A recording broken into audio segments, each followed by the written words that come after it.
मी किल्ला लोहगड बोलतोय. सह्याद्रीच्या कुशीत आभाळाशी स्पर्धा करणारा, इतिहासाचा निःशब्द साक्षीदार. माझा जन्म आजचा नाही. इसवी सन 11व्या ते 12व्या शतकात माझी उभारणी झाली. तेव्हा अनेक राजवंश आले आणि गेले.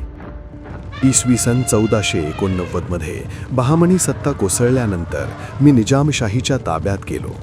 नंतर इसवी सन 1636 मध्ये मुघल बादशहा शहाजहान याने दख्खन जिंकल्यावर माझ्यावर मुघलांनी कब्जा केला. पण इतिहासातला खरा क्षण आला तो इसवी सन 1648 साली, जेव्हा हिंदवी स्वराज्याचे संस्थापक छत्रपती शिवाजी महाराज यांनी माझ्यावर भगवा फडकावला. माझ्या अंगाखांद्यावरून स्वराज्याची स्वप्न उभी राहिली. माझ्या तटबंदीत महाराजांनी सुरत मोहिमेत मिळवलेला खजिना सुरक्षित ठेवला. ही गोष्ट इतिहासात सुवर्ण अक्षरांनी लिहिली गेली. पण काळ बदलत गेला.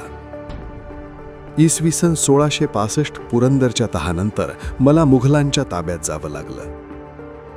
माझ्या भिंतींवर भगव्याऐवजी परक्यांचा झेंडा पाहण्याचं दुःख मला सहन करावं लागलं. पण स्वराज्याची जिद्द थांबणारी नव्हती. इसवी सन 1670 मध्ये छत्रपती शिवाजी महाराजांनी पुन्हा मला जिंकून घेतलं आणि मी पुन्हा एकदा भगव्याने नटून उठलो.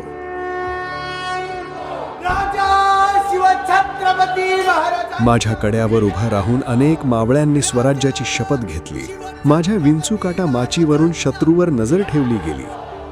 आज हजारो पर्यटक माझ्याकडे येतात, फोटो काढतात. पण फार थोड्यांना माहितीये, लोहगड म्हणजे नुसता किल्ला नाही, शिवरायांच्या स्वराज्याचा कणा होता. म्हणूनच आज मी पुन्हा सांगतोय, मी फक्त दगडमाथी नाही, मी आहे स्वराज्याचा साक्षीदार. मी आहे मावळ्यांच्या पराक्रमाची आठवण.